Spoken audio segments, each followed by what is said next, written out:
오늘 우리에게 주시는 하나님 말씀은 이사야서 8장 11절에서 13절 말씀입니다. 여호와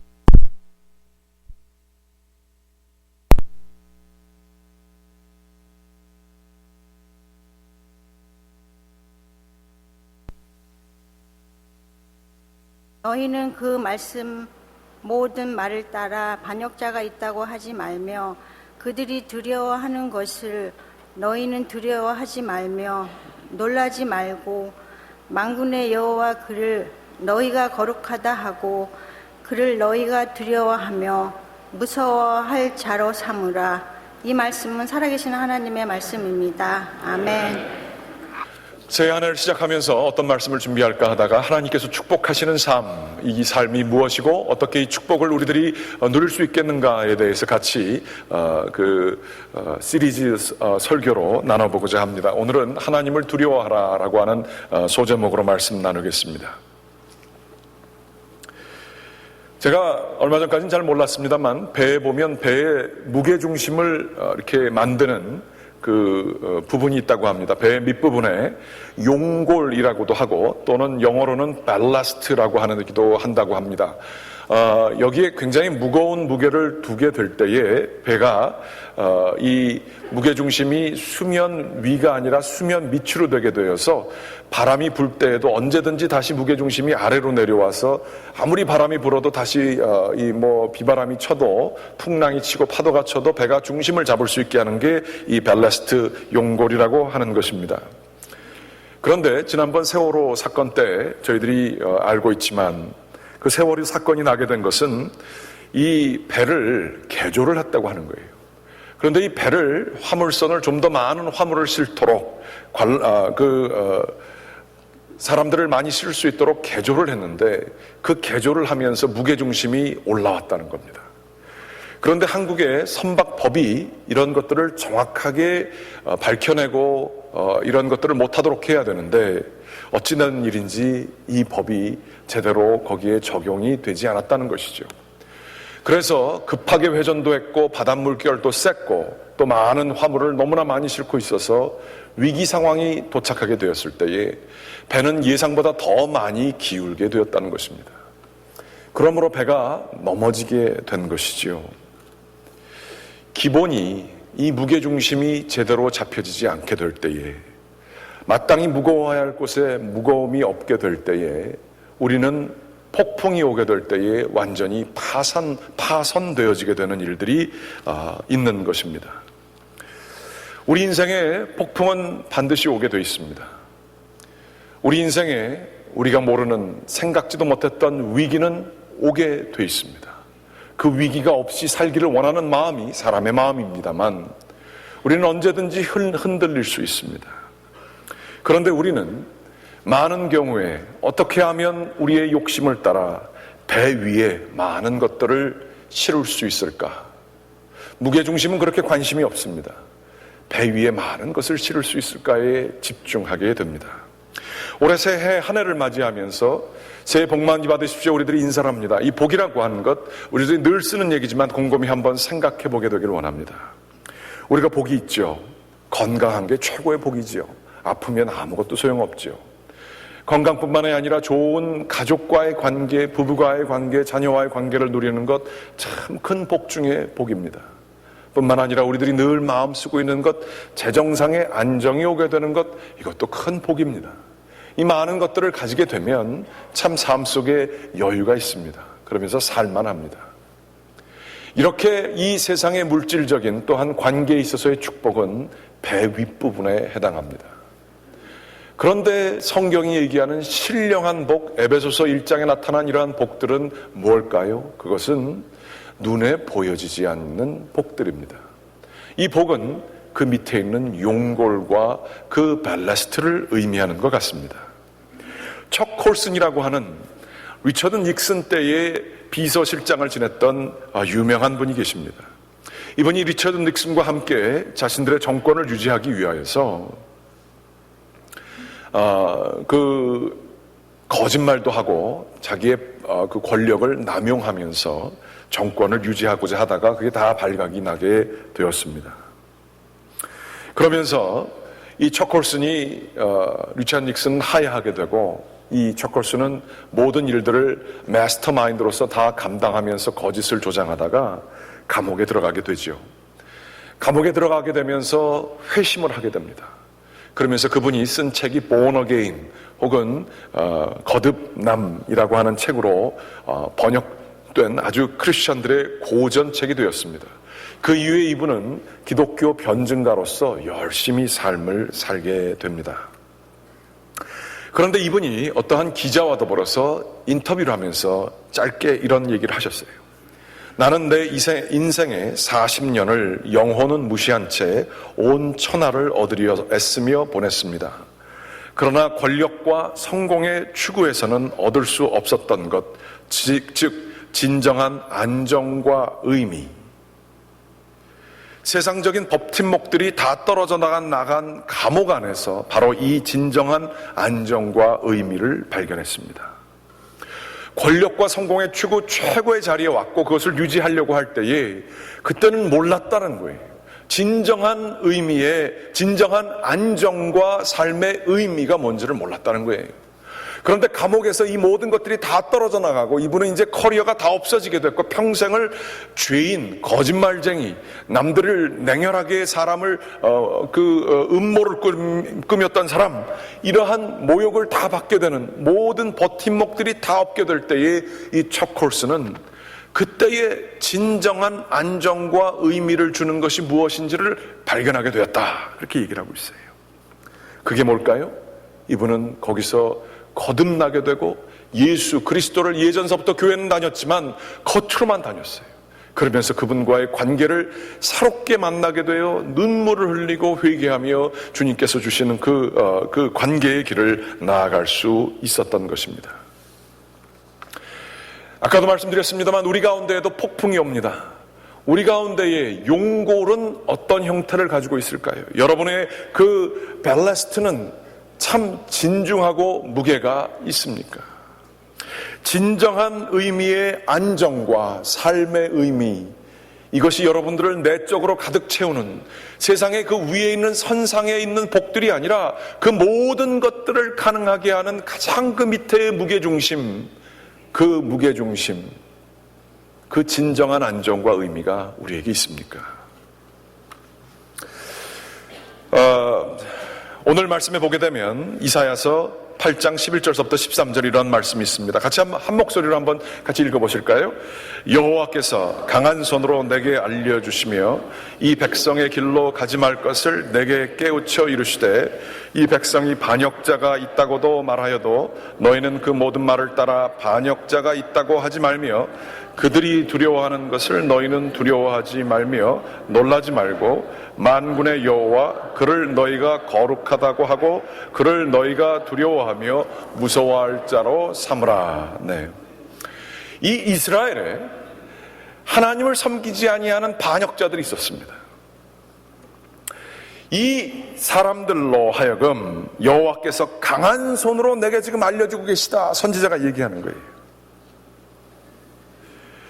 이 백성의 길로 나보고 가지 말라고 깨우치면서 이르시되 하나님이 주시는 이 하나님의 길로 가시게 하는 전략이 여기 써 있어요. 이게 왜 전략이라고, 하나님께서 뭐 전략을 짜시는 분도 아니시지만 이 이사야에게 사람들을 하나님께로 오게 하는 그 아주 중요한 방법이 하나가 있어요. 이게 뭐냐? 반역자들이 있고 모든 사람들을 따라 이 사람들이 반역자인 것을 고발하고 이 사람들을 정죄하는 게 이게 하나님의 길인 것 같아요. 물론 그것이 하나님의 길일 수 있지만 그 사람들이, 반역자들이 두려워하는 바알신을 섬기고 바알신을 섬기지 않으면 이스라엘에서 굶어 죽을 것 같은 거예요.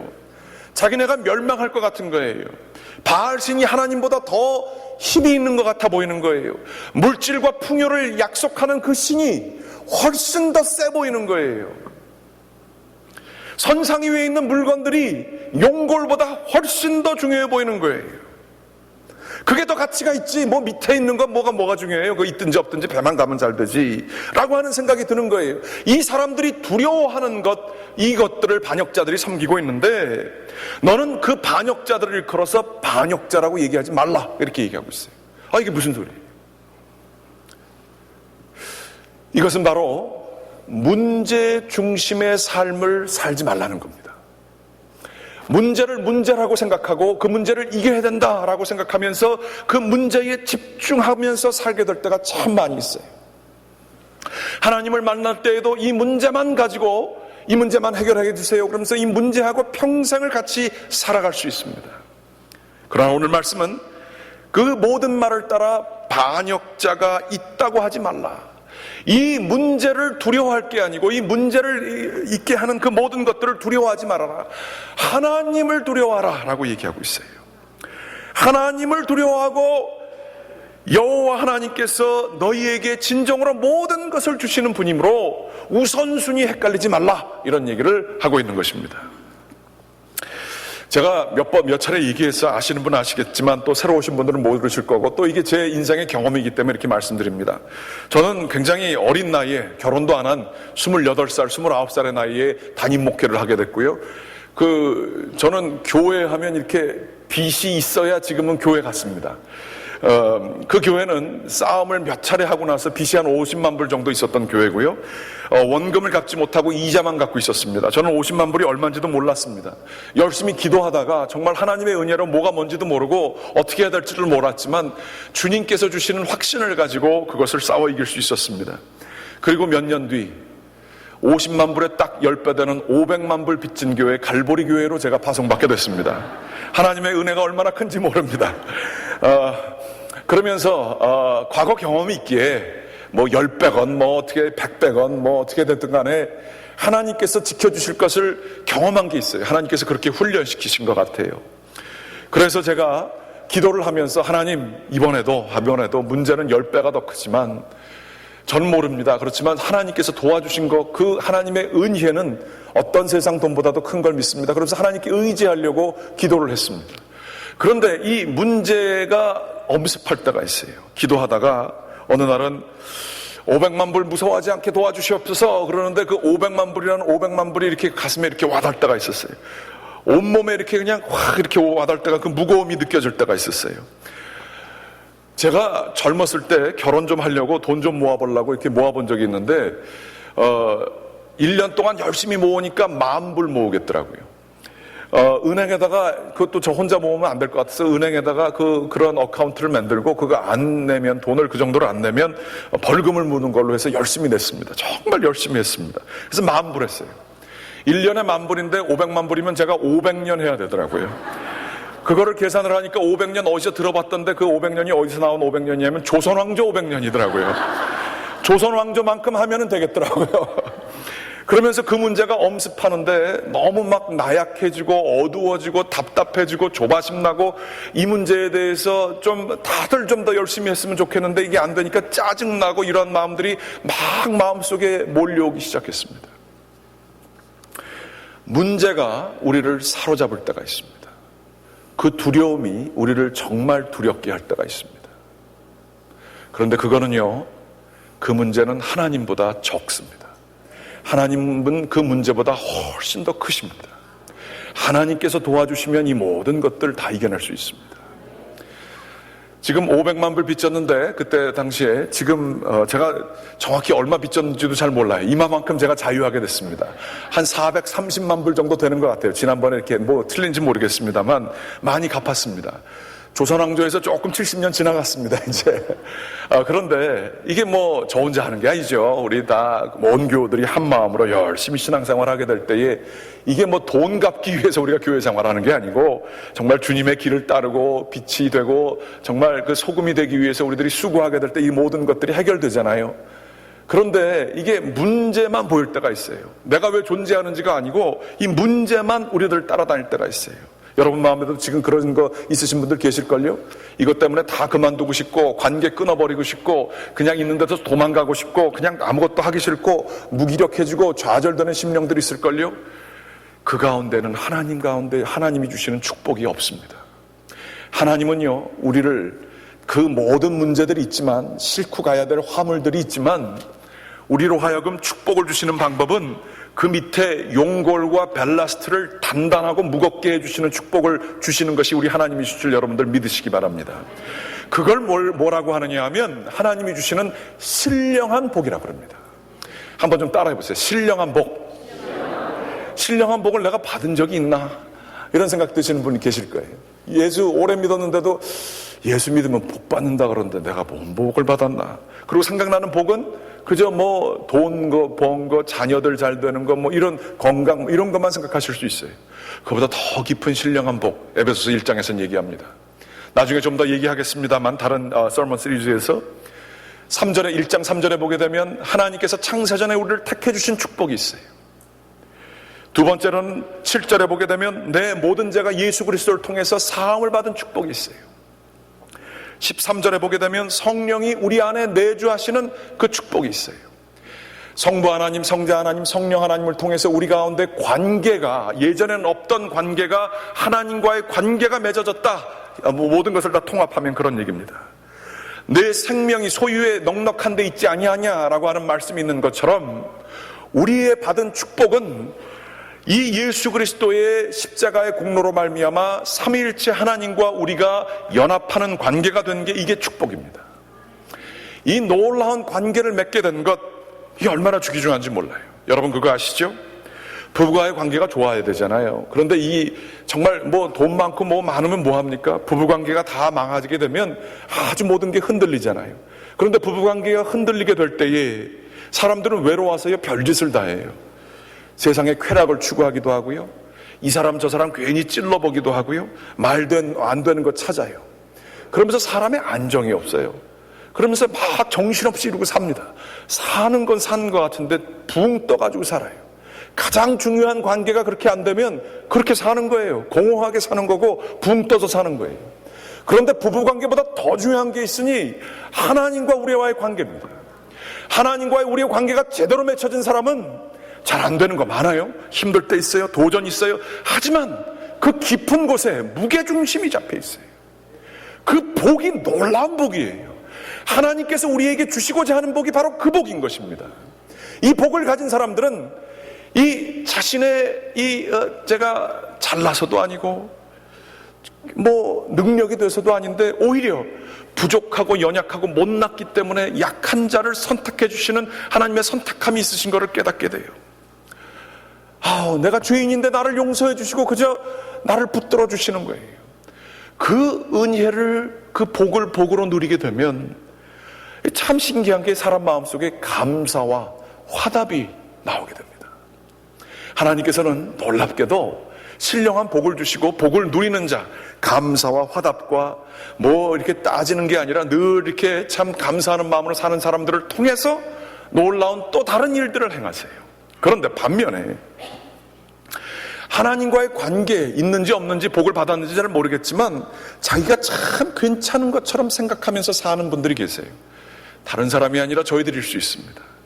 나는 상당히 교양이 있다고 생각하고 남들에 비해서 상당히 나는 괜찮은 사람이라고 생각하는 것 자체에 굉장히 숨겨진 그 아주 영적인 무서운 그게 들어가 있습니다. 죄성이 들어가 있어요. 내가 괜찮기 때문에 다른 사람들이 저러는 게 이해가 안 돼요. 어떻게 저 인간들은 저러지? 기본이 안 돼 있어, 기본이. 그러면서 이제 얘기를 합니다. 그러면서 사람들을 보면서 자꾸만 비판하게 됩니다. 사람 욕하는데 대부분의 시간을 쓰게 됩니다. 그리고 내가 마땅히 받아야 될 이런 부분들이 채워지지 않게 되고, 그것이 만약에 조금이라도 누구의 잘못된 것 같으면 그게 그렇게 섭섭하고 화가 납니다. 그래서 관계가 자꾸 망가져요. 이거를 일컬어서 성경에서는 자기의라 그럽니다. 자기의 의의가 있는 사람들은 자꾸만 사람들 틀린 것만 보이고요, 마음에 섭섭하고 화난 힘들만 맞습니다. 근데 그거 아세요? 그 자체가 잘못된 게 아니라 이렇게 자기 의의를 가지고 사는 사람들, 화나고 비판하고 섭섭하고 불안하고 남들이 또 누가 나를 무시할까 이런 마음에 이렇게 살게 되는 심령들, 이 마음을 통해서는 하나님이 복을 주실래야 복을 주실 수가 없어요. 화난 사람, 짜증내는 사람, 불평하는 사람하고 여러분 가까이 하고 싶습니까? 그렇지 않잖아요. 하나님도 마찬가지. 죄인임을 깨닫고 주님 앞에 나는 연약하지만 주님께서 나를 사랑해 주심에 감사드립니다. 나를 구원해 주셔서 감사합니다. 이거 어렸을 적에 하도 많이 하셔서 이제 감동 없으세요? 이거를 깊이 하는 사람만이 하나님의 복을 누리는 자가 됩니다. 하나님 앞에 죄인으로 설 줄 아는 사람, 이게 신앙이 살아있는 법이 되게 돼요. 그런데 죄인임을 깨닫지 못하는 자기 의에 사로잡힌 사람들은 감사와 화답도 없고요. 그래서 그 이상으로 이끌어주시는 하나님의 길을 열어주시는 축복도 못 받게 되더라고요. 제 경험이 그래요. 여러분들도 그러시잖아요. 하나님 앞에 주님과의 그 구원해 주시는 은혜에 내가 부족하고 나는 참 연약하고 내가 정말 이렇게 자주 깨달아야 되는데 가끔 가다 깨닫는 나는 정말로 위선적인 사람이고 부족한 사람이고 정말 아무것도 아닌 사람이고 그런데 나를 사랑해 주시는 우리 주님이 계시다는 사실을 마음속으로 깨닫게 될 때에 신령한 복은 우리 마음속에 밀어 들어오는 것입니다. 그러면서 그 은혜에 감사하는 삶을 살게 될 때에 하나님은 우리의 삶을 붙들어 주십니다. 그거 아시죠? 어린아이들이 100불짜리를 하나 들고 있다고 생각해 보세요. 이 100불짜리를 얘네들이 100불이 뭔지를 잘 몰라요. 그래서 100불을 이걸 뺏으려면 아이스크림이나 캔디 정도를 주면 100불짜리랑 이렇게 교환할 수 있습니다. 쉽게 할 수 있어요. 한 2-3살짜리 이 정도는 됩니다. 요즘 애들 하도 영악해가지고 어떻게 될지 모르겠어요. 100불이라는 가치를 모르거든요. 오히려 익숙한 1불 정도는 알 거예요. 근데 100불이라고 하는 100이라는 숫자도 잘 모를 거예요. 마찬가지로 이 신령한 복, 우리 삶 속에 가장 밑에 있는 이 주님과의 관계, 이게 얼마나 중요한지를 우리가 잘 몰라요. 그래서 이 복을, 이 주님과의 깊은 관계를 자꾸만 우리들은 다른 거랑 바꿔치기 해요. 그거 바꿔치기를 누가 하신 줄 아십니까? 어둠의 세력, 악한 세력이 충분한 대의 명분을 가지고 뺏어가요. 뭐예요? 너 바빠. 너 지금 할 일 많아. 넌 지금 좀 쉬어야 돼. 너가 하는 일이 얼마나 많은데 예수는 그냥 천천히 믿는 거야. 너무 그렇게 그냥 너무 대단하게 믿지 마. 뭐 이런 목소리들이에요. 그거 중요한 것들이 다른 것들로 보여요. 그러면서 이 신령한 복 누리는 것들을 다른 걸로 바꿔버려요. 이거를 시간적으로 여러분 재물에 있어서도 그렇고요. 정말 놓치지 마십시오. 하나님과 더불어 깊은 기초를 쌓는 일, 하루를 기도로 시작하는 일, 말씀 보는 일, 놓치지 마십시오. 하나님께서 그것을 통해서 여러분에게 깊은 신령한 복을 주시는 겁니다. 그리고 그거 본다고 해서만 되는 게 아니에요. 마음을 깨야 돼요. 마음을 하나님 앞에서 깨는 게 그렇게 중요합니다. 주님 없으면 저는 아무것도 아닙니다. 이 겸허한 마음, 가난한 마음에 하나님 나라가 보이게 돼 있습니다. 그렇게 되게 되면요, 놀랍습니다.